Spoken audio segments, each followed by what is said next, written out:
70-70 साल की इनकी उम्रें हो गई हैं, टांगें कब्रों में लटक रही हैं, एक एक दो दो बाईपास ऑपरेशन हो चुके हैं और नफसियाती मरीज़ ऐसे हैं कि अरबों के असासे और कोठियाँ, प्लाजे, प्लॉट, रकबे, डेरे और दीगर जायदादें होने के बावजूद ओहदों पर और मराआत पर इनकी जो है वो नीयत ही नहीं बढ़ती।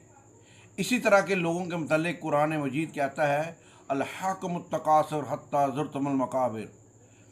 अंदाज़ा करें कि लूट कर खा गए हैं हमारे मुल्क को, लेकिन इनका पेट है कि भरता ही नहीं है। ये सियासतदान भी हैं, ये ब्यूरोक्रेट भी हैं, ये मिलिट्री और सिविल एस्टेब्लिशमेंट के लोग भी हैं। इन लोगों ने हमारे मुल्क को इस हाल में पहुंचा दिया है।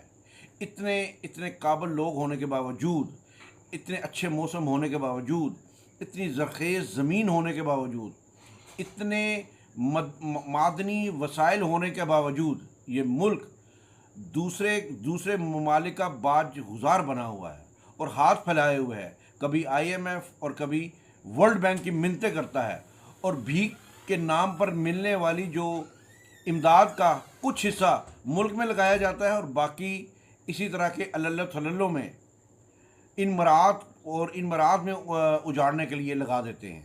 इसलिए कहते हैं कि बददियानत क़यादत की मौजूदगी में अगर मुल्क के अंदर गंदम और चावल की जगह हीरे और जवाहरात भी और सोना भी उगना शुरू हो जाए, तब भी ये बददियानत क़यादत जो है इस मुल्क को खुशहाल होने नहीं देगी।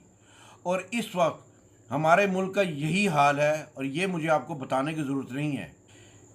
इसी पर मुझे एक शेर याद आ गया कि किसी की कम तरी को इज़्ज़त व वक़ार का नशा, किसी को ज़ोर व ज़र, किसी को इक़्तिदार का नशा।